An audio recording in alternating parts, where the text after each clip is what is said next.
Tonight, we will have a short recap by Brother Chiwe on his last session. So, Brother Chiwe, are you ready? Yeah, Brother Chris. Good evening, brothers and sisters. The last session, we were talking about the second merit of the 10 merits of the Sutra of Infinite Meanings. So I go through the stanza first. Second merit is inconceivable. One Dharma can give rise to thousands and millions of meanings. Thousands and millions can repeatedly give rise to more. Thus, continuing in this way onto infinite meanings. By fully grasping one principle, we can grasp 10,000. By taking in one teaching, we can take in 10,000. We diligently read and study each word and each line to understand infinite, wondrous, and subtle principles. So I try to understand this one Dharma, one principle, and one teaching in four different ways. The first one is space, and then time, and connection between people, and also about self. So in terms of space, we have the example of Sister Gladys in South Africa. She has the power because she was actually in suffering, but because Dharma touches her heart, her inner nature, so she sees what Chhi Chi is doing, and she sees how Chhi Chi is actually helping her people. And this is actually about suffering turning into blessing. So the example of this in terms of one Dharma give rise to infinite meanings, because as a result, she was the first local volunteer in South Africa, and goes on to become hundreds and thousands of local volunteers in South Africa. In terms of the 1 second, in terms of time, I share a little bit about my personal experience, because I was very much in darkness, lost in terms of the meaning of life, because of difficulty and challenges in my marriage. So because I see, again, I come across Chhi Chi, I see how Chhi Chi is actually able to help the others. And then Master Teaching actually touched my heart very much. In fact, my first Jingsi aphorism, I was saying to myself that, this is the meaning of life. This is what I want to do. And I opened up the Jingsi aphorism. Actually, it says, when you have formed aspiration, we will be blessed. When we have made vows, we have the strength. So looking back, this is like I was in delusion. And because of this 1 second actually brings me back to knowing what is the meaning of life. Thirdly, in terms of the connection between people, I gave the example of how Brother Faisal is helping Syrian refugees in Turkey. Brother Faisal has a lot of compassion, and she has actually no hesitation to help others.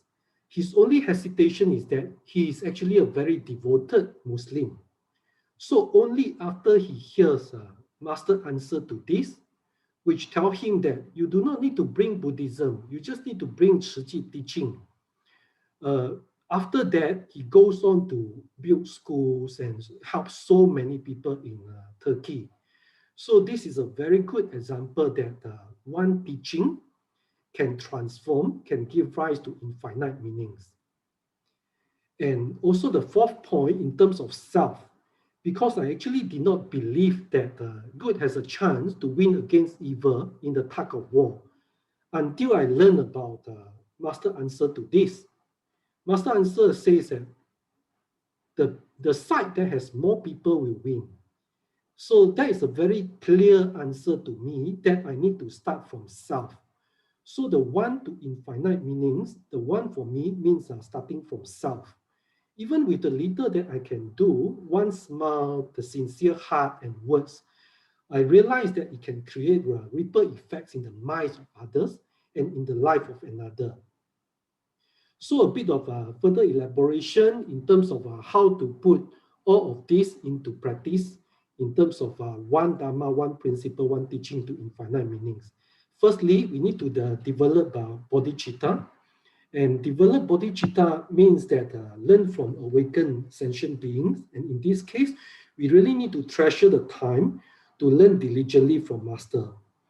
And because we want to help benefit sentient beings, and in this we see all the sufferings in this era of decay, and we want right Dharma to abide in this world. That's how we actually do all of these things. And first, we also need to protect our minds. Do not let our minds become scattered.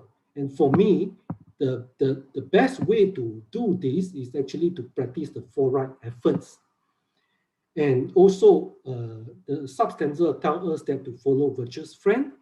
And I believe this is in Chp. Actually, what we do is actually role model for one another. So because the positive energy can influence people around us. And lastly, because we gain this tranquility, we have more faith, and we start to make great vows and to seize the moments to benefit others. So at the end of the day, it still goes back to cultivate blessings and wisdom. So to follow the Jingsi Dharma lineage and the Chp school of Buddhism.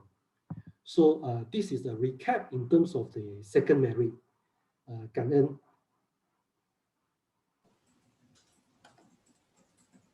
感恩 Brother Chiwei. Yeah, 感恩 for your short recap of your last session that you presented. Yeah, indeed. Second merit is all about the one Dharma, one principle, and one teaching. Now we have the next facilitator, Sister Stephanie. She will be sharing with us the her understanding of the third merit. She has put in a lot of effort and used wisdom to prepare this presentation, and the format is something that I don't think you will be able to foresee. So let's pay our full attention and take in what Sister Stephanie will want to share with us about the third merit. Sister Stephanie, it's all yours. Hey, a very good evening. Thank you very much, Brother Chris, for the introduction. And a very good evening, brothers and sisters. Kan En for joining us tonight. And tonight I will be actually facilitating the third chapter of the Sutra of Infinite Meanings. And I'll be going into the third merit. So I'd like to, I have, just want to say that I have invited a few friends who are new to this session. And I'm very glad to see that they are online. So I prepared some, I've covered some initial parts so that they can understand what's going on around here before I go into the third merit. So, okay, now this looks like a road with many other side roads, right? So as Brother Chin has always said, in the journey of life, we are constantly distracted by the many sideshows. And these sideshows can lead us off the right direction in life, because the sights, the sounds, the smell, the taste, the touch in the external environment are always either enticing our desires or testing our patience or just downright confusing us. So with all these sideshows, actually, we then easily succumb to the 5 afflictions of greed, anger, delusion, arrogance, and doubts, which will result in much suffering. So knowing this, the Buddha had come to the world for one great cause, which is to teach and guide us out of the samsaric world of suffering. From his own experience, he has paved a path which is straight, long, wide, broad, for us to walk on, to live a happier and more meaningful life. And this is the great Bodhi path. So Master has always told us, sutras are a path. The path is a road to walk on. Sutras are actually the teachings of the Buddhas and or noble beings or awakened ones, and it's all about the true principles that permeate in the entire universe. Master has always said, sutras are not meant to be listened, or just read, recited, and copied. But sutras must be practiced in our daily living, very much like walking the talk, all right? And walking this road is our spiritual cultivation, which will eventually take us from being an ordinary being to an enlightened one. Because, as we know, Buddha had already said, mind, the Buddha, and sentient beings are equal in the innate nature. It's only that we, sentient beings, this is our mind. It is encrusted by a lot of defilements that prevent us from seeing our true nature, which is the all-encompassing wisdom and great compassion. So how can we return to this state? By walking the path that is paved by the one who has tread it, of course, the Buddha. As we know, we have seen this earlier in one of my earlier slides, that the Buddha actually has taught for 49 years before his parinirvana. But after teaching, for the first 42 years, he taught the small vehicle due to the limited capabilities of sentient beings, all right? And after 42 years, he realized that it is time to now reveal his true intent, which is the one great vehicle Dharma. So the Sutra of Infinite Meanings is actually the transit point or the turning point before from the small vehicle to the one great vehicle. All right, in the one great vehicle, is so the Buddha is trying to tell us that actually everyone can become a Buddha. And the Sutra of Infinite Meaning is actually the essence of the Lotus Sutra, which is the king of sutras, which is the sutra that Master Cheng Yen is expounding since 10 years ago. Now, this is probably the 11th year. And this sutra is also the core of our Jingsi Dharma lineage and the Tzu Chi school of Buddhism.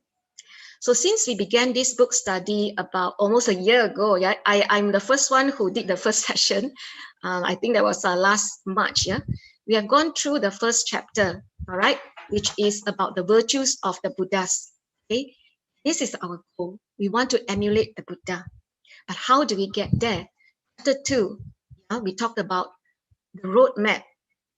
The chapter 2 is about expounding the Dharma, which is the roadmap of how to get there. And that is by learning the one true Dharma. Finally, we are now at chapter 3 of the 10 merits. This is the journey of putting the teachings into practice.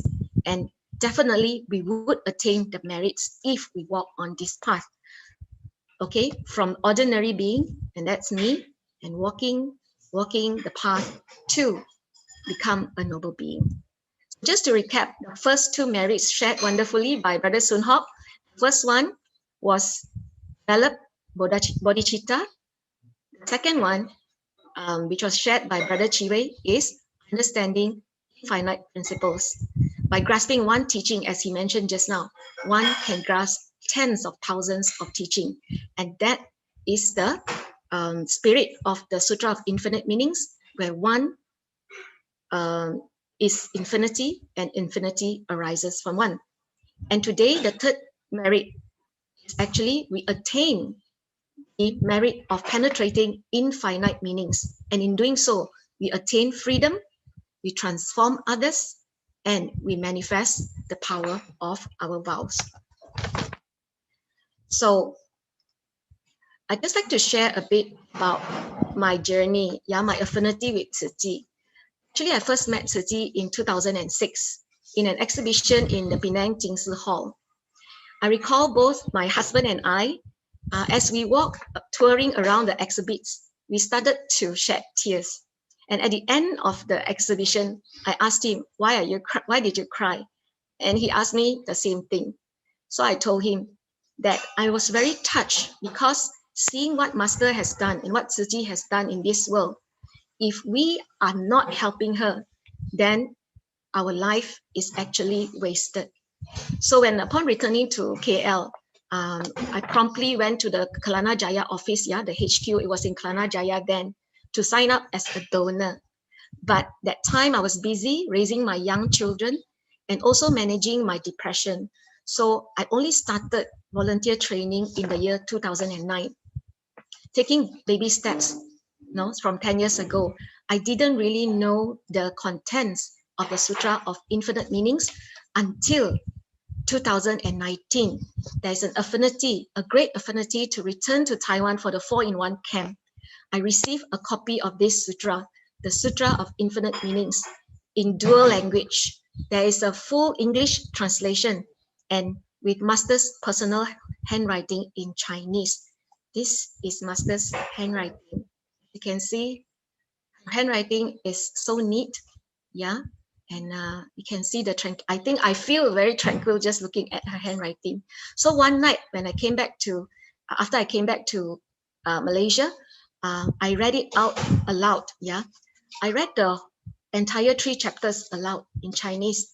And as I read, I started to cry, especially when I reached the 3rd chapter, because every merit that I was reading seemed to be describing Master Cheng Yen. All of it, I was very, very touched. And I also saw images of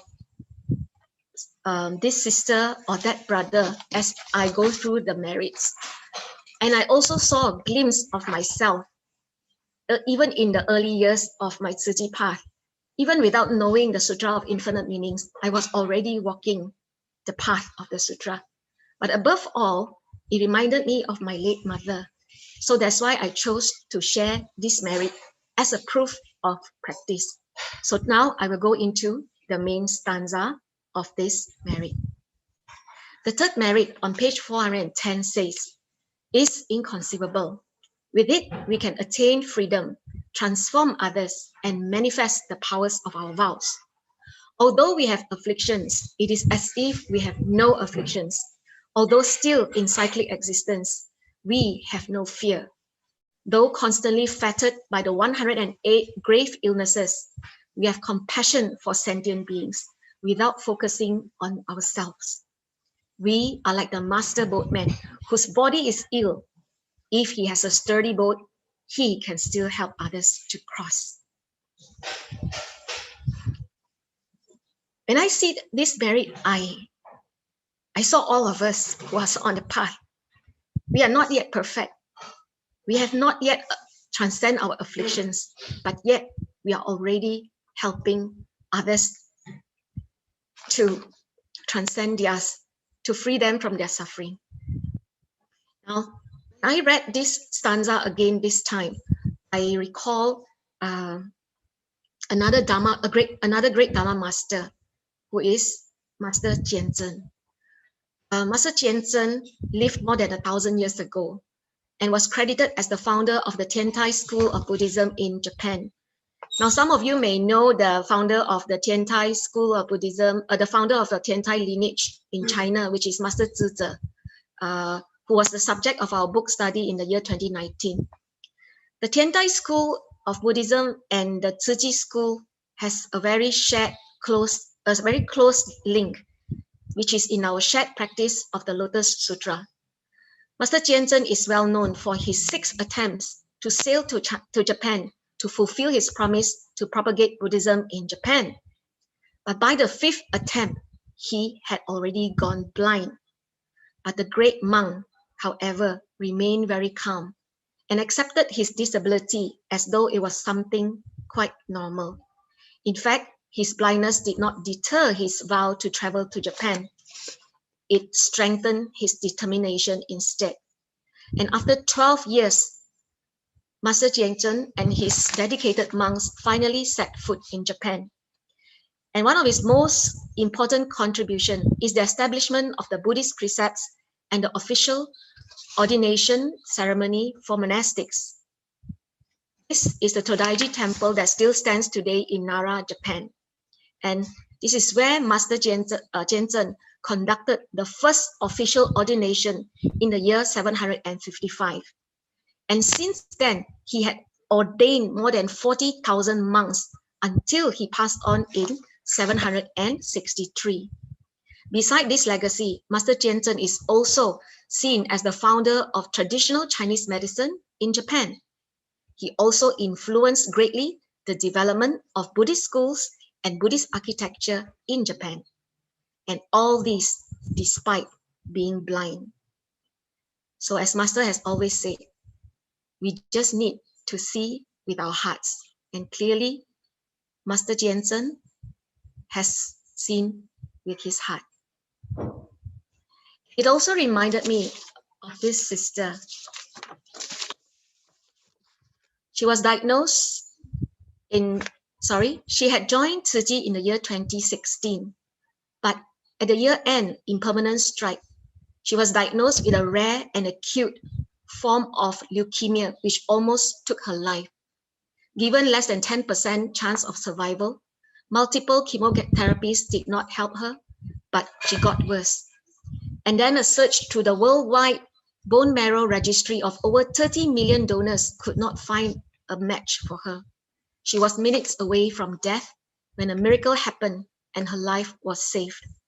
Throughout her hospitalization and suffering, this sister, her heart never retreated from her initial aspirations to help others. She continuously nurtured her loving and compassionate heart for others from her hospital bed.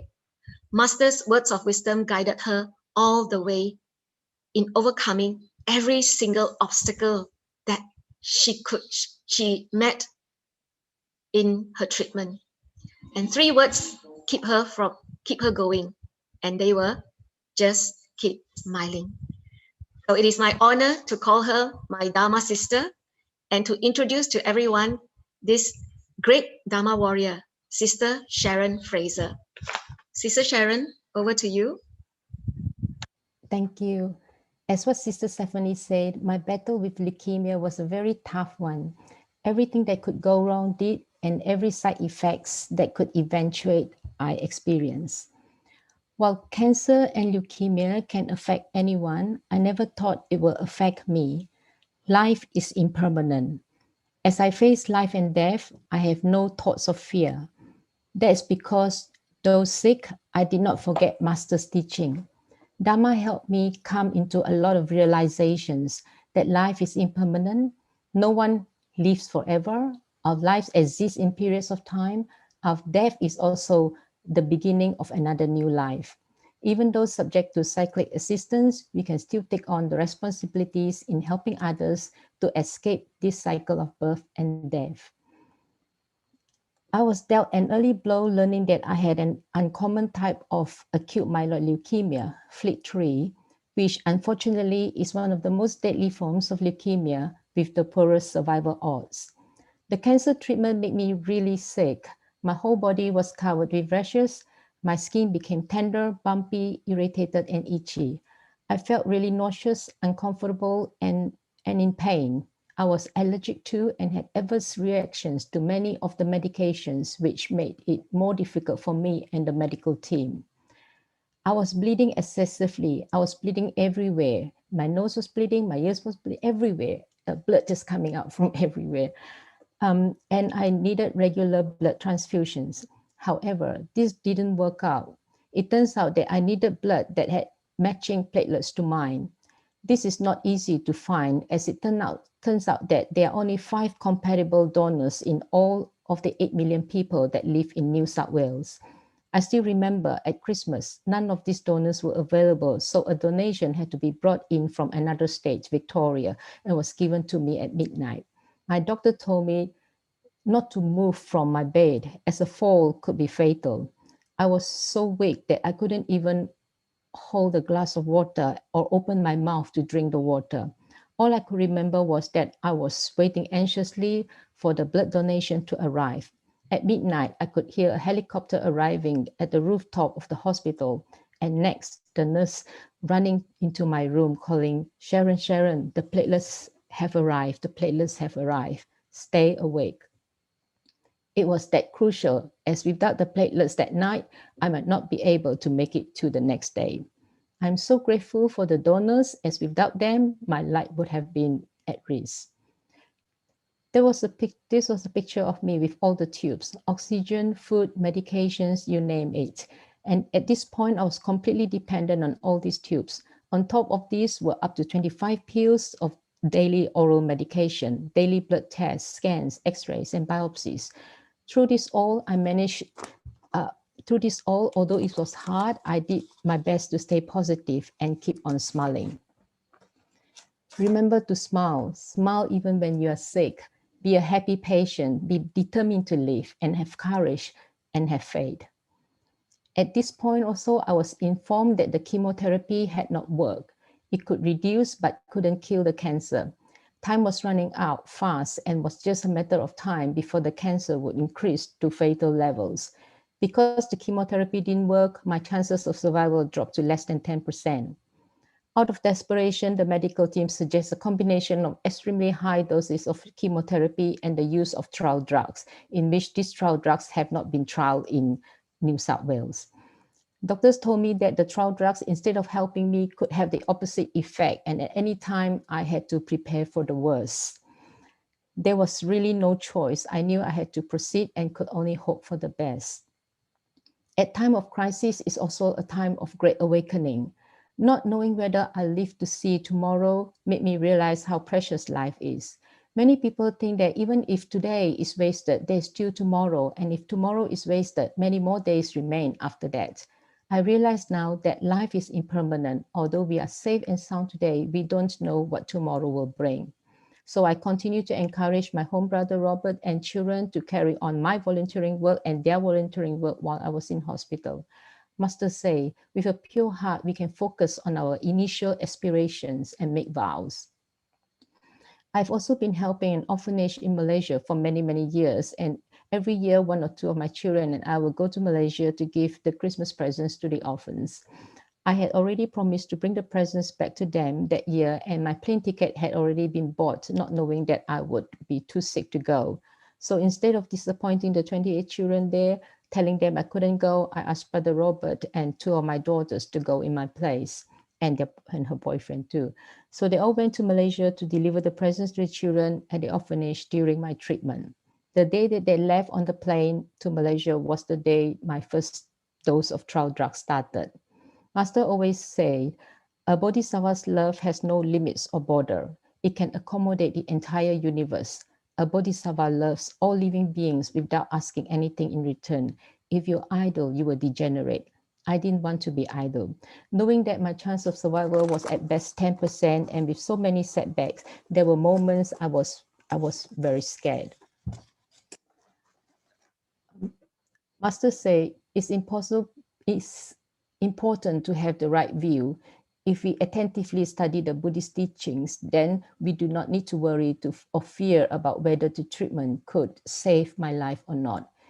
Even when my soul and consciousness leave this body, I shouldn't be scared and worried if I have done nothing evil or wrong. I was more determined to live actually, and promised to take the presents back to the children at the orphanage the following year. I also wanted to attend my children's school graduation, university graduation, see them get jobs, get married, and have their own kids. There's me at the start of the trial drugs. I say to myself, when life gives something that makes you feel afraid, there's also when life gives you a chance to be brave. Master also said, with love in our hearts and abiding in the true Dharma teachings, we shall definitely journey through the right direction in our lives. Do not be afraid, accept what comes along, and we will always live on the land of joy. The trial drugs had adverse side effects as well. My hands and feet felt like they were burning from the inside out. To explain it, it is like putting your hand on fire, like being in the hell realm. I really felt awakened. I was not angry. I just realized that the sickness actually chose me. I'm the one to have to go through all this pain and suffering. And with the pain and suffering, I will know now what's like when others are in pain. I can go back and help them relieve their suffering. Now I was even more determined to fight this battle than ever. I celebrate my birthday, Christmas, New Year, anniversary, almost half a year with my family in the ward. Finally, the chemotherapy and trial drugs did their job, and I was ready to have the bone marrow transplant. I was very hopeful that things were getting better. Everyone was confident that I would find a suitable donor. Then I received more devastating news that despite a worldwide search of 30 million donors, including Chp bone marrow registry in Taiwan, there was no match. My doctor said that I was very, very rare. There was a big setback. My last chance was my brother Aaron, who lives in Malaysia. The odds that he would be a match were very small, but thankfully he agreed to be tested. After an agonizing 10 weeks of waiting, we found out that he actually wasn't quite a perfect match. If a donor isn't a perfect match, the chance of the body rejecting the donor's cell is very high. In severe cases, rejection can cause the patients to die. Despite this, the doctors decided that we had no other choice, so he agreed to proceed with my brother as a donor. I cry and cry with relief. I'm very grateful to the doctors for agreeing to proceed and for my brother to agree to donate. Through this journey, all my children and many of their friends have become regular blood donors and are listed on the bone marrow registry. This is the picture of Brother Robert and my children donating blood. When you become a bone marrow donor, your donation is usually the last chance for life for someone like myself. You can make a difference between life or death for those with leukemia. Imagine how fortunate you would if out of 30 million people, your blood is the one that can save another person's life. Since recovering from leukemia, I now also volunteer for the Red Cross. There's me dressing up as Billy the Blood Drop, going around hospitals, encouraging people to donate blood and to donate bone marrow. Who knows better than myself, who literally survived on donors' blood and donated bone marrow? Your good deeds will be very much appreciated. Your good deeds may be felt by the recipients for the rest of their lives. Your ability to save people's life will have a great karma effect on your own life. If we do not transform ourselves in this lifetime, then when will we do so?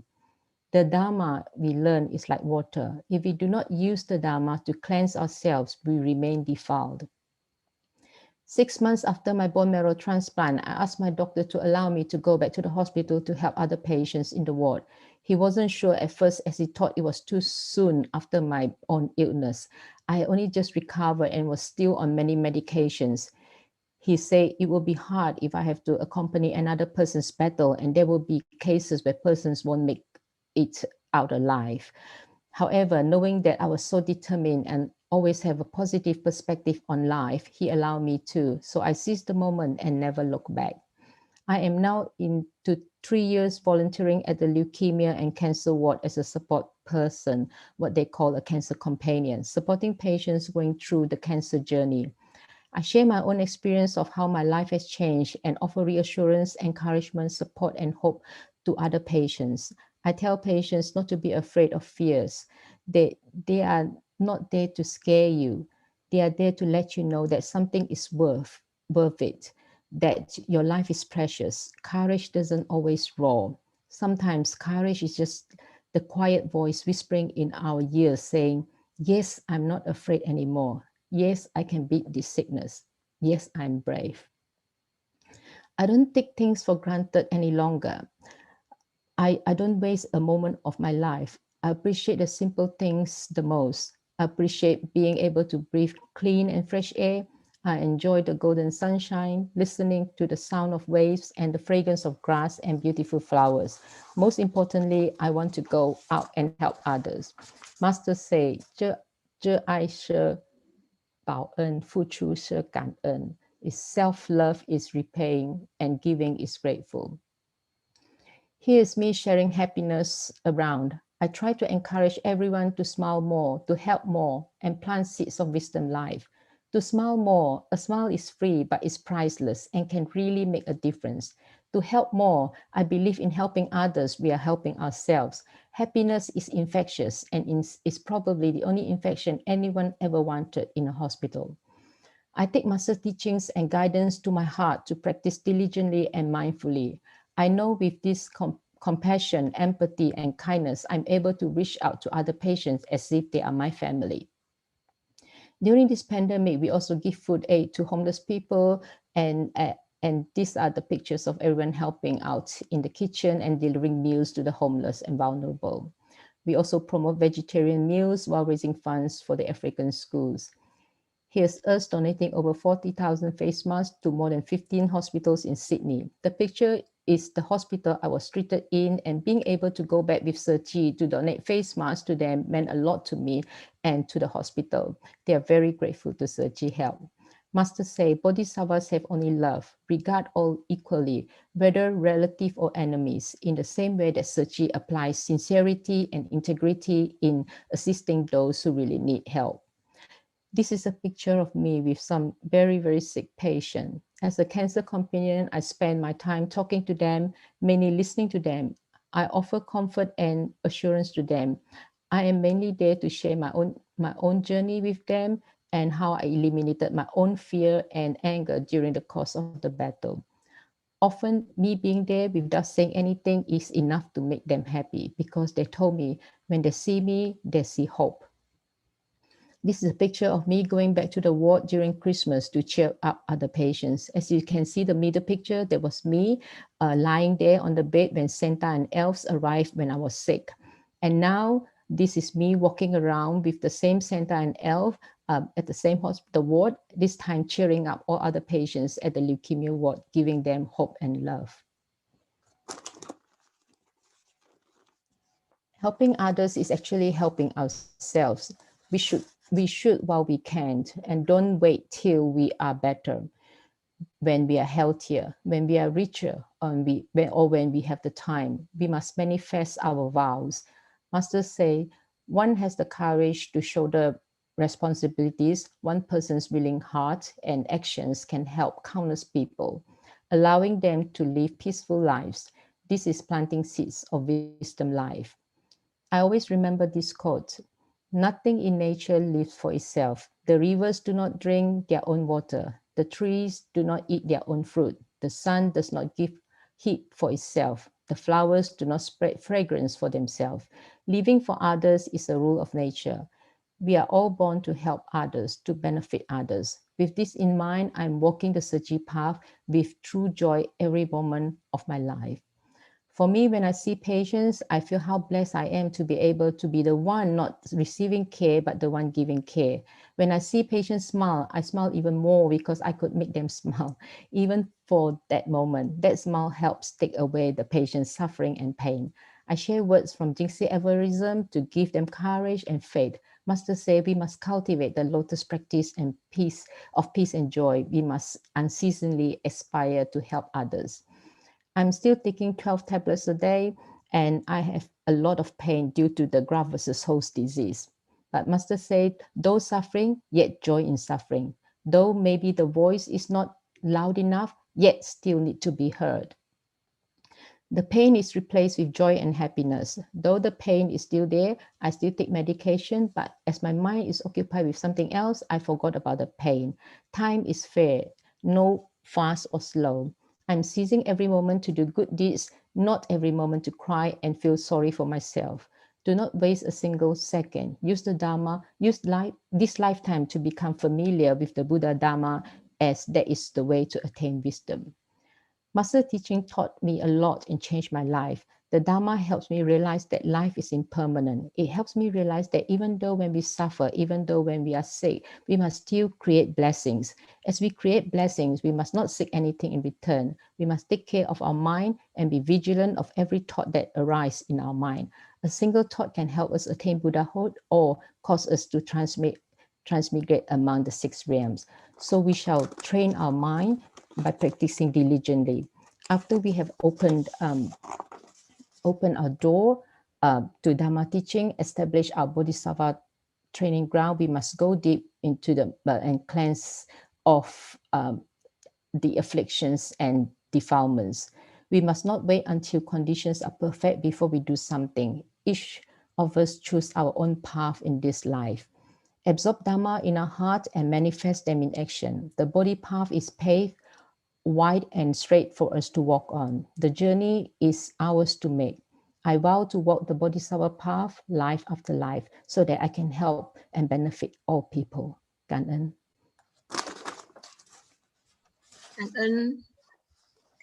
Thank you very much, Sister Sharon, who's joining us from Sydney, Australia.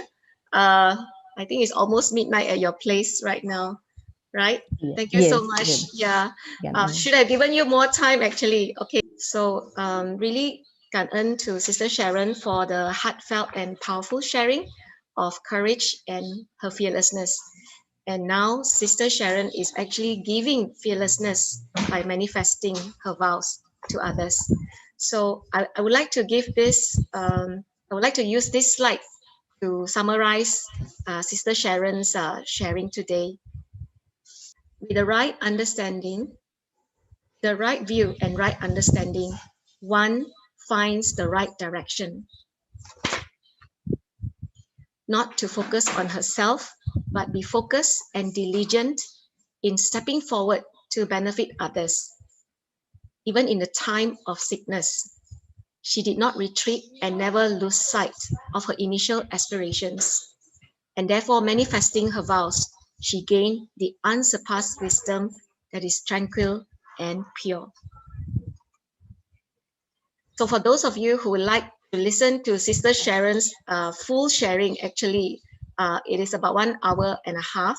You can actually scan this QR code, and which will take you to her sharing directly. So I'm very thankful because of Sister Sharon, I learned to be courageous, even more courageous, yeah, in my journey. So walking the Bodhi path will give rise to compassion for sentient beings without focusing on ourselves. And in doing so, Master says, we then attain freedom. Freedom from what?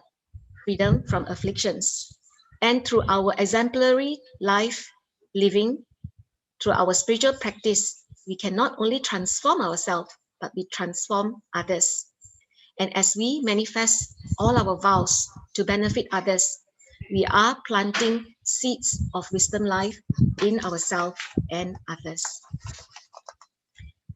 So as the sutra says in the stanza, like a master boatman whose body is ill, if he has a sturdy boat, he can still help others to cross.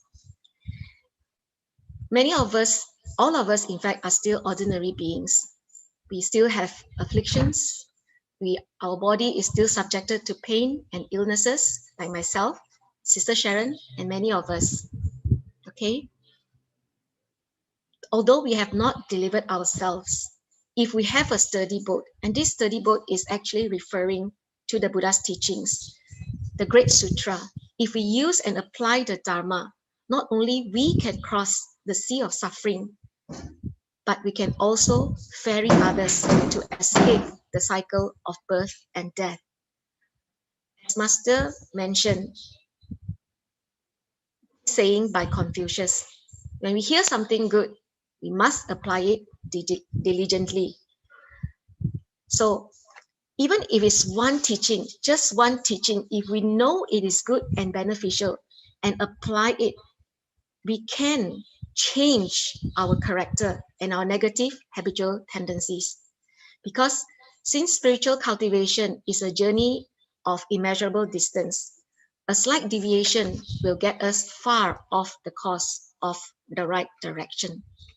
And now, please allow me to share a little story about my late mother, Madam Tan Yok Moy. This is my mother at about 16 or 17. After her LCE, she actually went to nursing college to train as a midwife, and she served as one until she retired. Now, growing up in the little town of Kajang, my mom is quite well known because she would extend her help beyond the hospital. If there were new mothers around the neighborhood who had problems with bathing or nursing their babies, my mother would promptly go to help them whenever they asked. So that is why when I was growing up, I always felt that my mom was like the Florence Nightingale in our small town. Whether at home or at work, my mother always put serving the needs of others above herself. And even when she was unwell, she would dress up and show up. And that was how she operated. In every role that she played, responsibilities always came first. She troubled nobody, and she always facilitated others. Despite her busy schedule and life's ups and downs, which is normal, I've never ever heard her complaining about her life, no matter how tough it got. She particularly never complained about food. No matter whether it's delicious or not, every morsel of food, good or bad, she will always say, "Oh, this tastes very good." And that is how my mother is. And she used her time to the fullest. Even when she's not working, she will be busy at home. She will be busy cleaning or making food for us, or she will be reading. She was never the type who goes around gossiping in the neighborhood, and she hardly ever, hardly ever sat down to watch TV or any form of indulgence. My mother was always, I felt, the bravest person I know. She was not afraid of anything at all, not even ghosts, she tells me. She used to say the scariest thing is actually a black-hearted person. So to me, my mom, unspoken teachings to me is always to be kind and have courage. In the year 2008, we had an affinity for the first time to go to Hualien.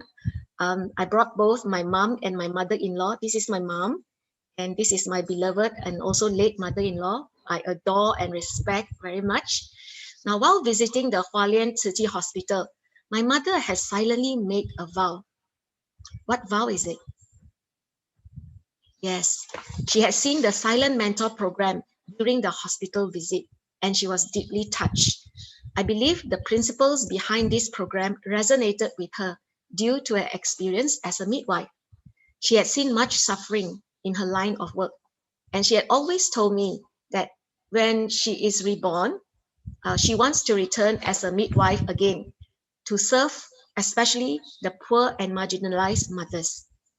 So in 2012, when the Silent Mentor program came to Malaysia, my mom quickly wanted to sign up. With the help of my home brother and I, we managed to get her to sign up. But she faced many obstacles from my dad, who loved her very much, from my brother, and even her temple leaders. But she was adamant.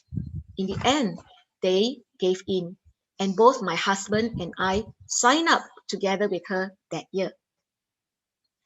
2015, my mother's health condition started to deteriorate and worsen. Her food and air pipes had begun to constrict. She needed to use oxygen machine to help her breathe when she was sleeping at night. And eating also became difficult. She couldn't swallow, and she would regurgitate out after she eats. On top of that, with all the other medical conditions, despite of all that, she took everything in with great stride. Dad would often say, not once did she ever complain about her sickness and pain. She never even sighed. I remember she would tell me, my body suffers due to what I did past, and I willingly accept all my karmic retribution. She was actually referring to the karma of slaughtering the many chickens, ducks, and fishes before she became a practicing Buddhist. Later on, doctor advised her, in order to extend her life, there's only one way, which is a surgical procedure called a tracheostomy. This surgery will open a hole in her neck for direct access to the trachea or the breathing tube that will allow her to breathe without using the nose or the mouth. But guess what? My mother refused. She even jokingly told the doctor, I'm not old enough. Truly, her spirit of facing suffering, of sickness and old age is one of the most courageous I've ever seen. And it reminds me of Master's Jingsi aphorism, willing to do, happy to bear. When we are willing to do whatever we have done, we must be willing to bear the consequences. What truly amazed me was her mind was always remaining tranquil and clear. And this, I believe, comes from her right view and right understanding about the law of cause and effect. And one day, 2 months before her passing, while we were chatting in my room, my mom, who had earlier said that she wanted to become a midwife in the next life, she told me this. I think I want to become a doctor, not a midwife, and save more people if I become doctor. On June 20th, 2015, we celebrated Mom's 73rd birthday. Although she was feeble in her health, she was in good spirits as usual. However, we did not expect that to be her last birthday with us. Here is a quick timeline of what happened after her birthday. I sent her home on Monday. And on Tuesday, when I called back to my dad said she has stopped eating. She was just lying down in the bed, taking sips of water, but she's very calm. On Wednesday, she asked my dad for a hot bath and scrub. And on Thursday, I could not wait any longer. I went home. I rushed home to Kajang to see her, to be with her. And when I reached home, I remember seeing her laying on the bed with her chanting beads in her hands. She looked very peaceful. I quickly came beside her and gave her a kiss on her forehead. And with her eyes closed, she patted me on my chest on the left, as if assuring me that she's all right and not to be sad. That is my mom, always comforting us. So I quickly pulled myself together and said, all right, let us chant together. So I started to chant the Heart Sutra to her. Meanwhile, my brother had insisted for an ambulance to come to take her to the hospital instead, in case of any emergency. When the ambulance staff carried her onto the stretcher, she suddenly held my hand, opened her eyes, as if mustering all her strength, to say these words. These were her last words to me. No operation.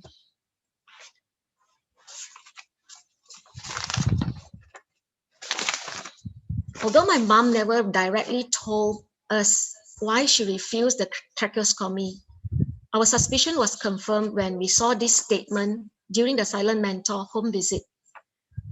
My last wish is doing a good deed by preserving and donating my body as perfect as possible for medical research.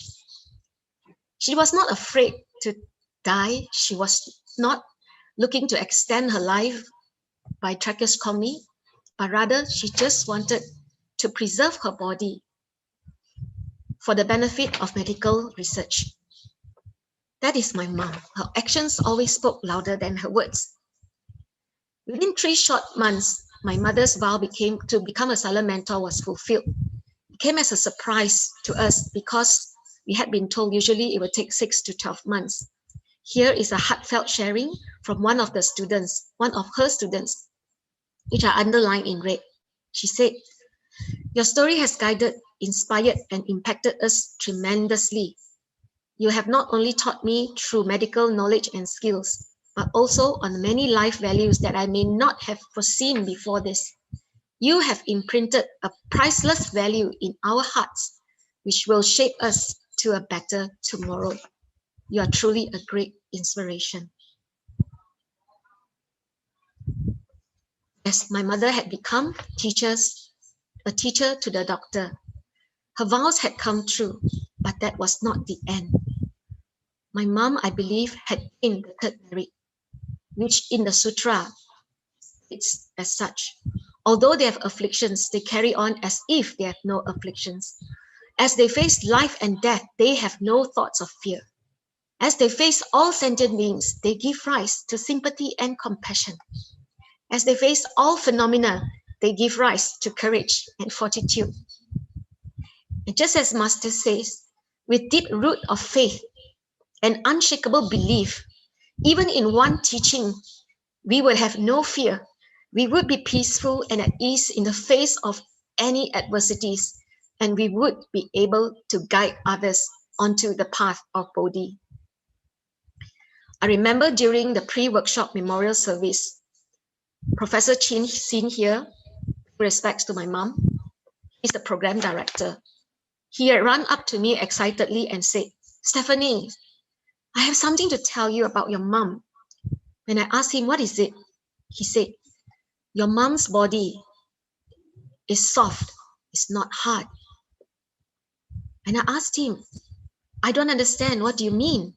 And he smilingly said to me, "It is a sign that the person has fully let go, had no fear at all when she died. I'm not sure if this is true, but I believed my mom had let go even before she died.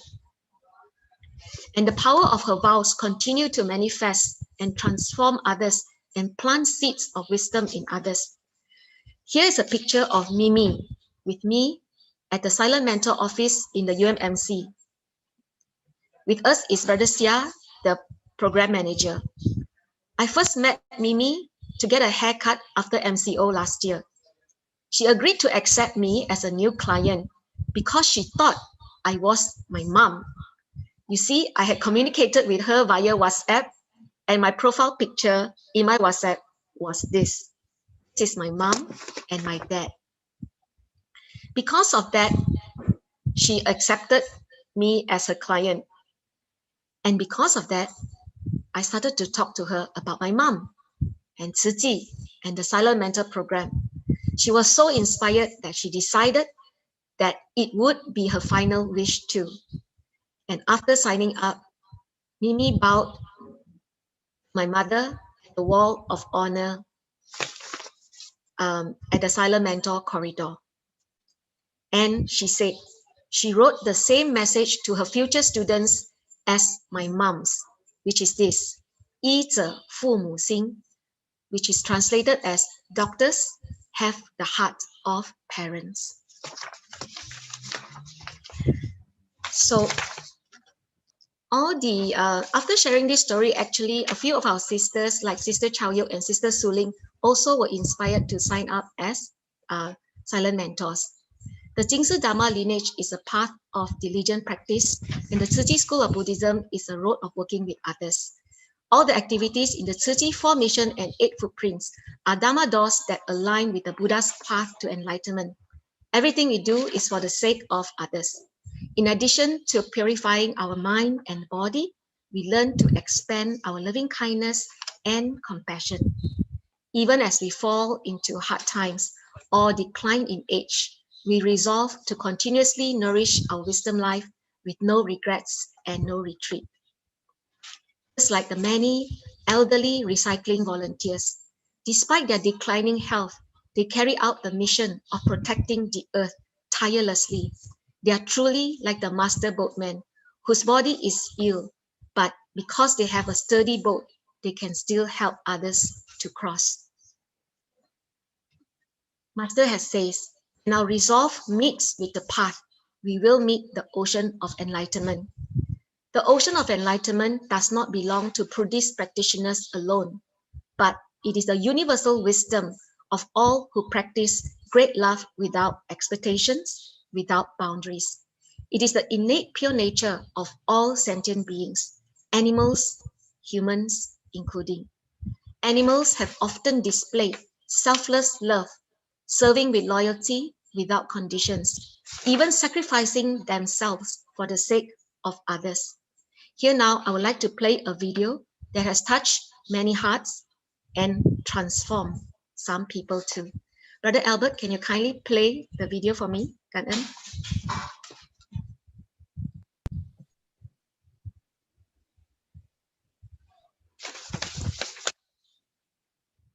This video, we can see the baby deer was trying to cross the river, but the mother quickly came into view because she knew that the alligators or the crocodiles would get to her baby.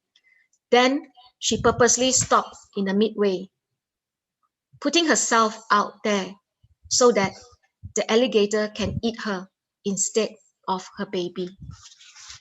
This mother deer did not die in vain, as after watching this video, one of the parents in our Tzu Chi parent-child bonding class decided to give up eating meat as he felt the great love that the mother deer had for her baby was just like his love for his children.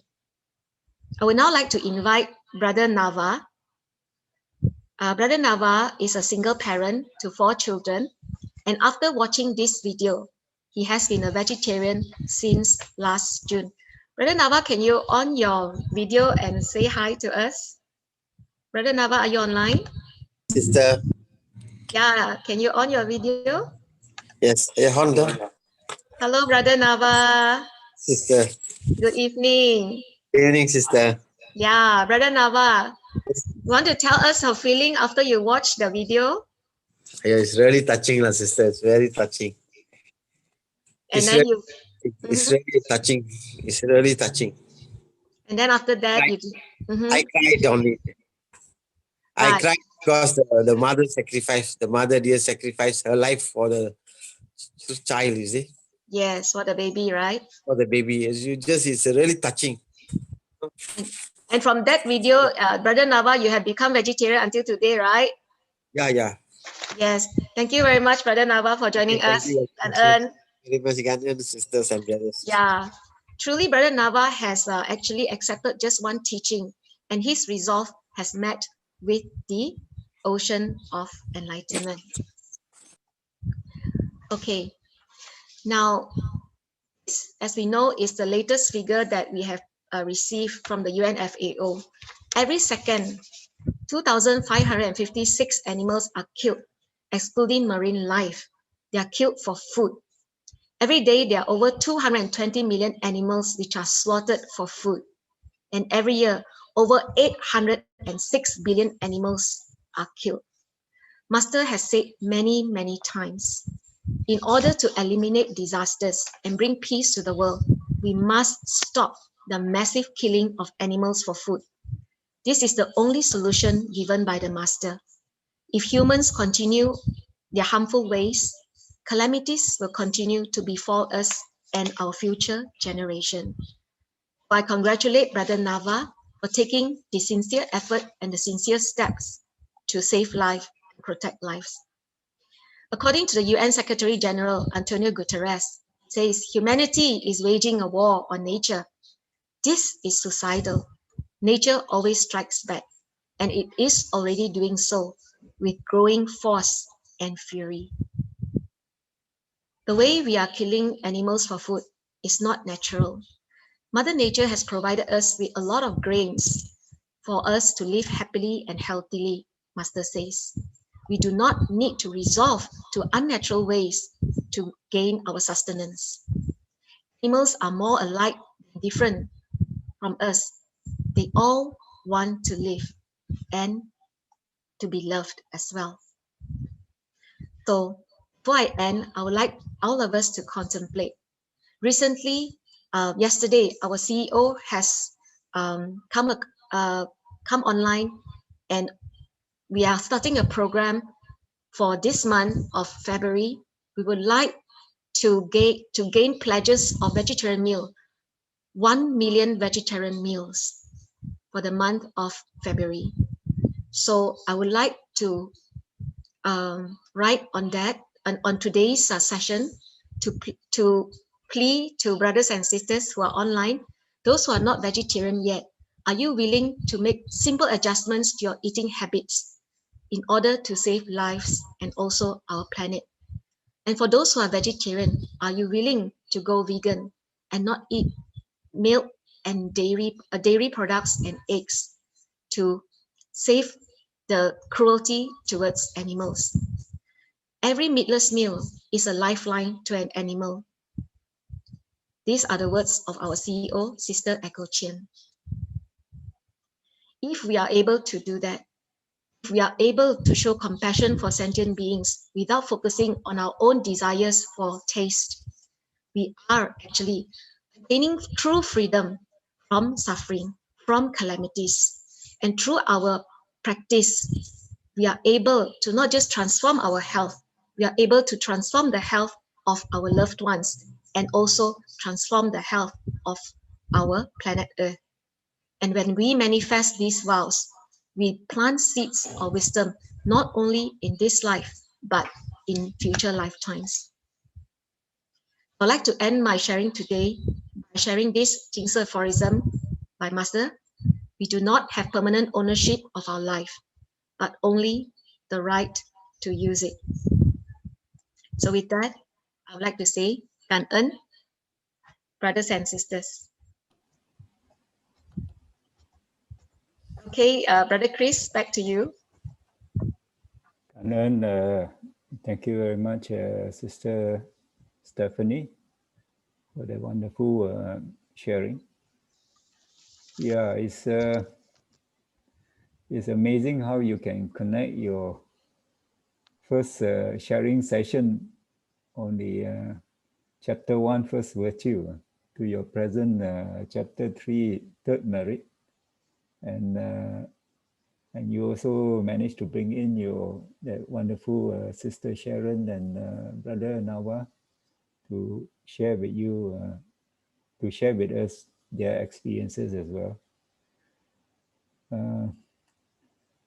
Sister Sharon has said something which really is very, very touching, and very lightheartedly. She also said that happiness is infectious, and it's probably the only infection anyone in the hospital would want. Wow, what a nice way to put it, and yeah, really gave me great meaning and joy to listen to her. Okay, yeah, let's hear from others.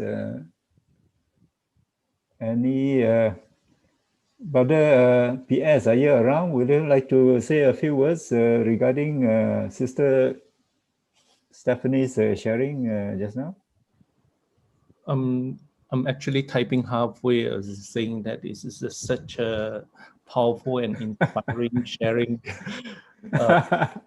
You say in words, no need to type already. Yeah, it's the because it's the it resonates with the so much of our daily life experience, and then this chapter is a really she put it in such a practical way, and really run out of a speech or words on how to describe this. Early on, when I went through this chapter, I was actually keep looking at it. I found something very useful in this particular chapter, which I sent it to Sister Stephanie. I said that this is something I discovered, and I think this will be my guide moving on. I just want to read to you. This is and the page 419. It says that although they have not yet delivered themselves, Yes. they already deliver others. Yes.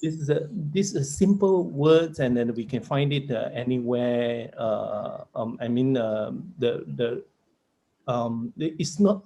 It doesn't take a lot of the philosophy or whatever. It's just a so simple theory. But that is how it has been. Once we put it into our daily life, this is Yes. like we always say that, okay, it is okay. Wait until that I retire. Wait until that I have enough money. Wait until that my kids are grown up. Wait until that I have more time. But by then, it is always that particular moment we're running out a lot of other resources. Right. And I really love what Sister Stephanie says, that, and also Sister Sharon, as I mentioned, that they will seize every moment and Yes. the opportunity. And you guys really put it into the real life example. And Kanan so much. And so much, Brother PS. Yeah, actually, all of us are really blessed because Master have given us very practical directions to handle all the challenges that come into our lives.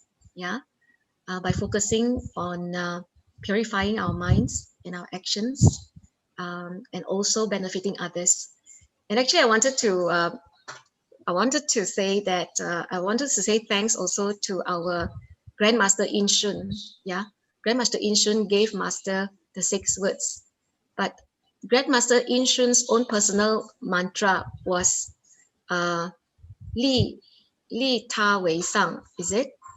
And Jing Xin Di Yi is benefit others as top priority, purifying our minds as number 1.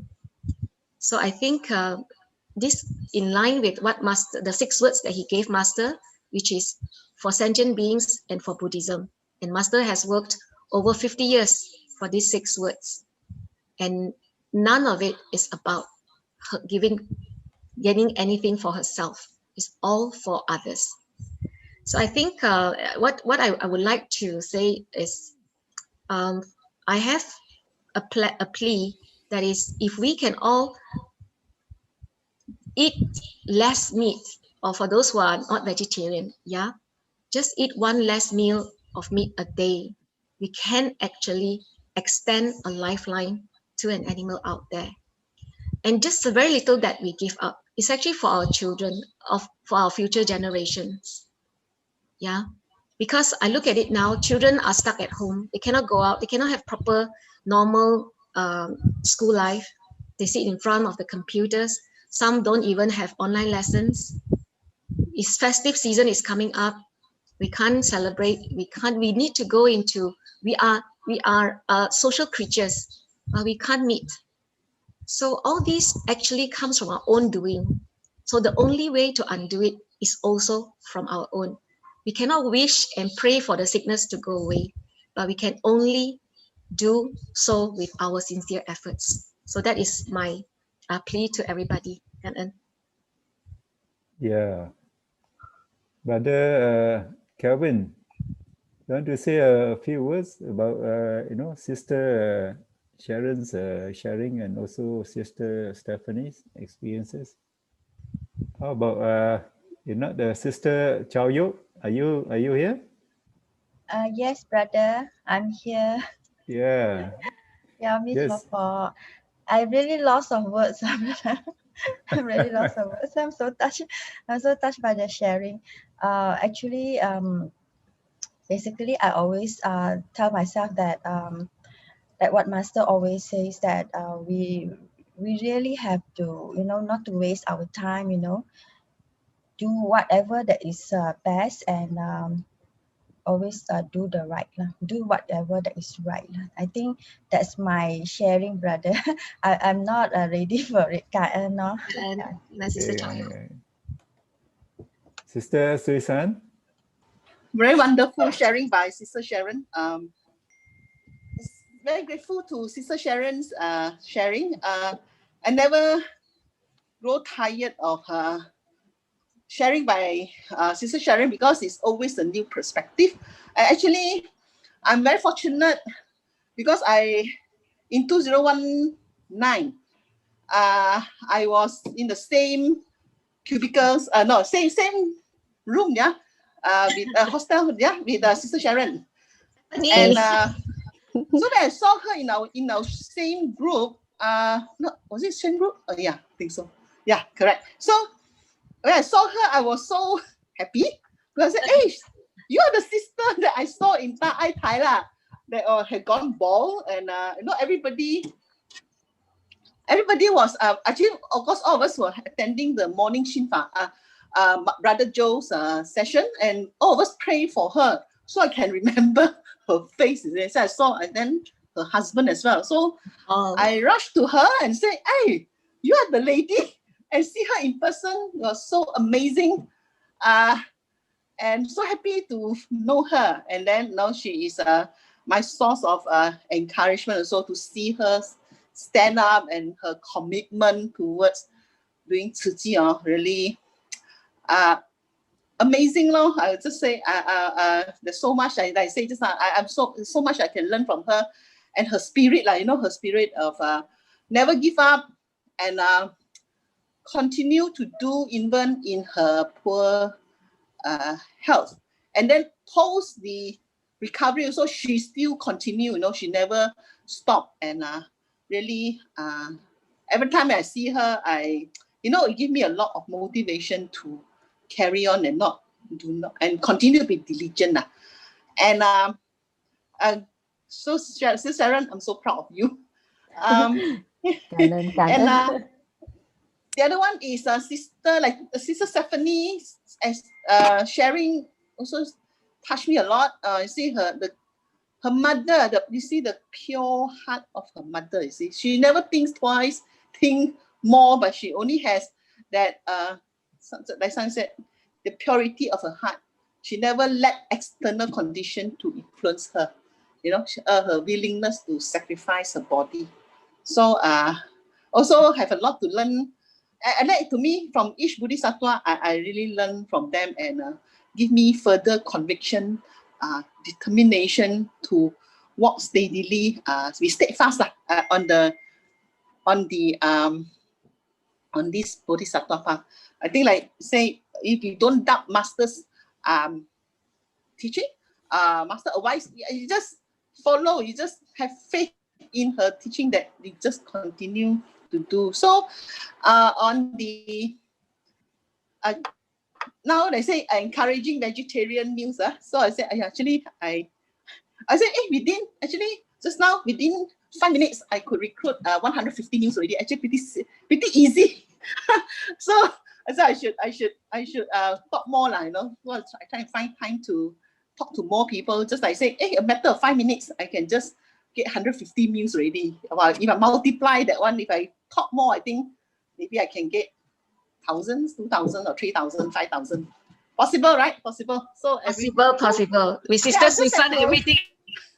Just have to open my mouth, you know. So it's possible. so Sister Susan, okay, as long as you ask, it's all possible. So I said, hey, not bad. Wonderful. So we can meet the 1 million. So I said, hey. Yes, so, okay, definitely. So, well, every day we'll spend maybe half an hour to go and call my friends, all the corporate captains, go. Just do the easy way lah. And then actually when they calculated very easy. So I just suggested 30 meals. Ayo, so easy lah. 1 day 3 meals. Hey, it's so easy. Okay, I can add on another 30 meals. 60 meals. Okay. So it make it easy and fun. So I think then they will keep on. They will add lah. So I said, hey, actually I'm already doing it. So now it's just like they put it into a number. So that would be nice. So I will continue. Thank you, Sister Stephanie. I just snapped that. Thank you very much, Sister your ship. Just now that contemplation I sent to my friend. So please take it on. Okay? Yeah. Okay. Thank you so much. Now there is a polling. There's also a polling that's going on right now. Thank you very much, Sister Susan, for your feedback. There's a polling going on now. Brother Albert has made a polling.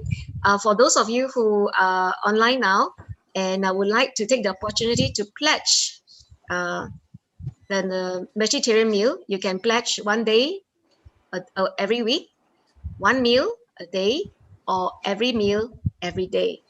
So this is for the month of February. We hope to get everyone to make their pledges, and later on we will follow up with you. Okay, so please do click your pledge now. The thing is, this number actually has gone up. Last year it was 2,448 animals per second. That was 2018 figure. Now this 2020 figure, it means that the consumption of meat has actually increased, yeah, and it is expected to increase to double in 2050. So if you can look at it, if you see the increase, you can actually think in the world right now, there's so much pollution, so much global warming due to animal farming. So when in the future, when this demand of meat goes up higher, the world will become hotter, you know, and when the world becomes hotter, the climate will become more drastic changes, and there will be more disasters. Okay, we have closed the polling right now, right, Brother Albert? And the result is this. Okay, 64% of you says that you will take a vegetarian meal every day, and 32% says 1 meal a day, and only 5% says 1 day every week. So thank you very much for all your support. We hope that with everybody's sincere efforts coming together with pure mind and pure heart, the pandemic can leave us for good. Yeah. So, and I hope that you will continue to be a vegetarian and not just for the month of February. Thank you. Okay. And then over back to you, Brother Chris. I think we have 5 minutes. Dr. Koo, would you like to say a few words, a short sharing? Dr. Koo here. Thank you to Sister Sharon and Stephanie for such a wonderful sharing, and I think our hearts are all very touched. Maybe I just want to bring up from the Dharma point of view about this third merit which we are talking about. Because as I read this chapter, this few pages, it came to my mind that actually what is this third merit we are talking about? Because I think Sister Stephanie, you give some, and then later on you put compassion. From what I gather, that this third merit, if you look at page 413, Masters in the stanza, it says, safeguard the right Dharma and vow to accept and practice it. So to me, I was just thinking that the third merit is the right Dharma. And you can see that both Sister Stephanie, mother, really have this right Dharma in her heart. And so is Sister Sharon. And what is this right Dharma in my own understanding? It all arises for all of us who are on this searching path to follow Master's true vow, as Sister Stephanie has said, for Buddhist teachings, for sentient beings. So if you look at these two itself, the first aspect is giving rise to our Jingxi Dharma lineage. Is an internal cultivation of our mind to be always calm and clear and still. And the second aspect is about the searching path of humanistic Buddhism, where is external cultivation walking on the Bodhisattva path itself. And here you can see that, and for that, Master always encouraged us to go in the community, to go among people, and that's where we learn. Our compassion will arise, and from there we get our blessing, our wisdom life. So I think it's very important for us who walk this searching path. We must have this right Dharma in our mindset itself, which consists of internal cultivation to learn the Dharma itself, to learn the core teaching, and then to go into the community to practice what we have learned. And I think once we see suffering, and like Sister Sharon, who experienced great suffering, and that completely changed their life. And when we encounter people who have suffered, that will be our real teacher. And I think it's just like a bird, we need these two wings for us to fly. So I think from my understanding, therefore, the third merit will be to have right Dharma. Thank you very much. Yes, Dr. Koo. Yes, in fact, that was in the one of the substanza. Yes. That was one of the substanza, right? Yeah. That is the safeguarding the right Dharma, right? And then we attained this merit of the third merit. Thank you very much, Dr. Koo. Because it's important to keep this in mind, because when we practice, we must always remember this third merit, that how we should walk the path itself.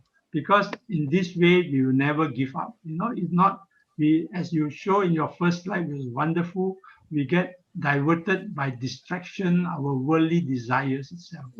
Thank you. Yes. Thank you very much, Dr. Koo. Dr. Koo. Thank you very much for sharing that Dharma to go and wrap up the Sister Stephanie's session. Yes, wonderful. Yeah.